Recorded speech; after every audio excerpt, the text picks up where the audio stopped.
नमस्कार. डॉक्टर मानसी सोनगिरकर तुमचं पुन्हा स्वागत करते.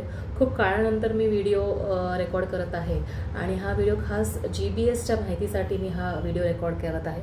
मी तुम्हाला हे नाही सांगणार आहे की GBS काय आहे, कशामुळे होतं.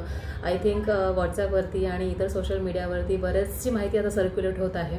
इवन गव्हर्नमेंट आणि पुण्यातलं सिंहगड क्षेत्र हे GBS बाधित घोषित केलं आहे आणि म्हणून मी अट्टहास घेतला की आता हा व्हिडिओ आपण केला गेलाच पाहिजे, कारण की बरेचशा पब्लिकमध्ये भीतीचं वातावरण निर्माण झालं आहे. हो, आणि भीतीचं काळजी किंवा भीती करण्यासारखीच हा आजार असतो. GBS म्हणजे गळ्याबारी सिंड्रोम.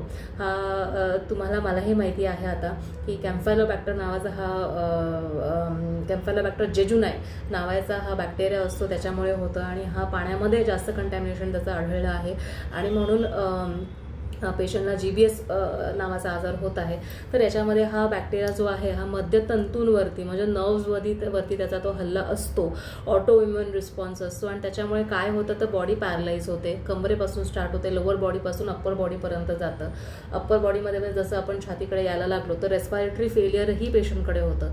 मग अशाच वेळी गव्हर्नमेंटने आपल्या काय केलं आहे की स्क्रीनिंग स्टार्ट केले आहेत, अर्ली अवेअरनेस कॅम्पेन स्टार्ट केले की जेणेकरून हा आजार पुढे जास्त वाढायला नको पाहिजे, रेस्पिरेटरी फेलियरमध्ये पेशंट जायला नाही पाहिजे.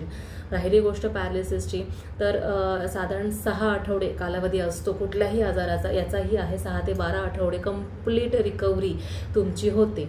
पॅरालिसिस जो होतो हा मेंदूवरती हल्ला नसून नर्व्सवरती हल्ला असतो. त्याला मध्यतंतू असं आपण म्हणतो आणि याच्यामध्ये पेशंट जो आहे तो त्याला वीकनेस एवढा असतो की त्याला हातपाय हलवायलाही कठीण जातं, त्याच्यामुळे उठायला बसायला. In short the patient is paralysed. पण this is completely recoverable as I said. मी हा व्हिडिओ खास करून जो रेकॉर्ड केला आहे तर हा रिकव्हरी कशी आहे याची किंवा तुम्ही घाबरू नये याच्यासाठी हा व्हिडिओ रेकॉर्ड केला आहे. तर फिजिओथेरपी फार जास्त महत्त्वाची आहे. याच्यामध्ये न्यूरो फिजिओथेरपी आपण करतो. पेशंट जसा याच्यामधनं ग्लोब्युलिन्स IVIG घेऊन प्रोटीन ग्लोब्युलिन्स घेऊन बाहेर निघतो किंवा घरी येतो तेव्हा खरं तर आपली रिकव्हरी जी आहे ती स्टार्ट होते आणि ह्या रिकव्हरीमध्ये फिजिओथेरपीचा मोलाचा वाटा आहे. तर रीतसर फिजिओथेरपी आपण करतो की ज्याच्यामध्ये पेशंटला जर हातपाय हलवता येत नाही तर आपण त्याचे ते विविध प्रकारचे व्यायाम करून घेतो, हाताचे पायाचे. मग पेशंटला परत पूर्वरित्या म्हणजे अगदी लहान बाळाला आपण कसं ट्रेन करतो की आता असं उठ, असं रांग, असं बस, असं चाल, अगदी इथपर्यंत ही ट्रीटमेंट असते.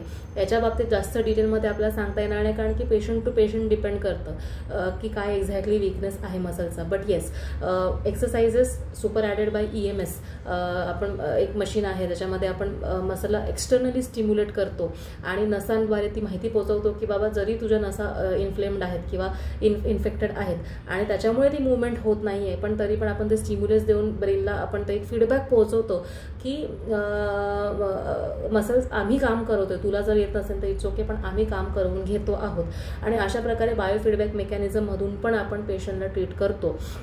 तर ॲज आय सेड की एवढं सोपं नाही आहे, पण अवघड जे आहे अवघडही नाही आहे आणि पूर्ण गिवअप करण्यासारखंही नाही आहे. तर मी माझ्या सगळ्या फ्रेंड्सला हेच सांगेन की न घाबरता काळजी भरपूर घ्या. काळजी काय घ्यायची ही माहिती बरीच आलेली आहे इंटरनेटवरती, त्याच्यामुळे मी त्याच्या बाबतीत जास्त बोलणार नाही.